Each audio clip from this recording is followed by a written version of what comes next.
നമസ്കാരം. കുട്ടികളിൽ വിട്ടുമാറാത്ത ജലദോഷം അതേപോലെ തന്നെ അലർജി പ്രശ്നങ്ങൾ കാരണം അഡെനോയിഡ്സ് ഗ്രന്ഥിക്ക് വീക്കം വരാറുണ്ട്. അപ്പോൾ എന്താണ് ഈ അഡെനോയിഡ്സ്? കുട്ടികൾക്ക് രോഗപ്രതിരോധ ശേഷി നൽകുന്ന ഒരു ഗ്രന്ഥിയാണ് അഡെനോയിഡ്സ്. അതായത് മൂക്കിൻ്റെ പുറകുവശത്താണ് ഇത് സ്ഥിതി ചെയ്യുന്നത്. ഒരു 13 വയസ്സായ കുട്ടികളിൽ ഈ അഡെനോയിഡ്സ് ഗ്രന്ഥി കാണപ്പെടാറുണ്ട്. അതിനുശേഷം ഇത് സ്വയം ചുരുങ്ങിപ്പോകുന്ന ഒരു ഗ്രന്ഥി തന്നെയാണ്. അവർക്ക് പ്രതിരോധ ശേഷി നൽകുന്നതും അതേപോലെ ചെസ്റ്റിലേക്കും ചെവിയിലേക്കുള്ള ഇൻഫെക്ഷൻസൊക്കെ തടയാൻ സഹായിക്കുന്ന ഒരു ഗ്രന്ഥി കൂടി.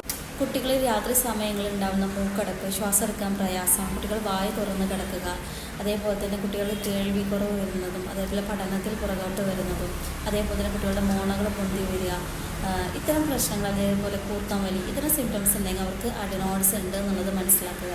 അതേപോലെ തന്നെ എക്സ്റേ അല്ലെങ്കിൽ എൻഡോസ്കോപ്പി ഒക്കെ വഴി നമുക്കിത് കൺഫേം ചെയ്യാൻ സാധിക്കും. ഇനി സർജറി മാത്രമല്ല അഡെനോയിഡ്സിൻ്റെ പ്രശ്നങ്ങൾക്കുള്ള ഒരു പരിഹാരം. ഹോമിയോപ്പതിയിൽ ഇന്ന് ഒരുപാട് മരുന്നുകൾ അഡെനോയിഡ്സിന് ലഭ്യമാണ്. കൃത്യമായി 4 മുതൽ 6 മാസം വരെ നമ്മൾ തീർച്ചയായിട്ടും മരുന്ന് കഴിക്കുകയാണെങ്കിൽ ഇത് നോർമലാക്കി കൊണ്ടുവരാൻ സഹായിക്കുകയും ചെയ്യും. ഇനി അഡെനോയിഡ്സ് റിമൂവ് ചെയ്യുന്നതിലൂടെ കുട്ടികൾക്ക് പെട്ടെന്നുള്ള ചെസ്റ്റ് ഇൻഫെക്ഷൻസ്, അതേപോലെ തന്നെ ന്യൂമോണിയ പോലത്തെ പ്രശ്നങ്ങൾ വരാനും അതേപോലെ തന്നെ ടോൺസിലൈറ്റിസ് പോലത്തെ പ്രശ്നങ്ങൾ വരാനൊക്കെ സാധ്യത വളരെയധികം കൂടുതലാണ്. അപ്പോൾ അഡെനോയിഡ്സ് സംബന്ധമായിട്ട് എന്തെങ്കിലും സംശയങ്ങളുണ്ടെങ്കിൽ താഴെ കമൻറ്റ് ചെയ്യുക. Thank you.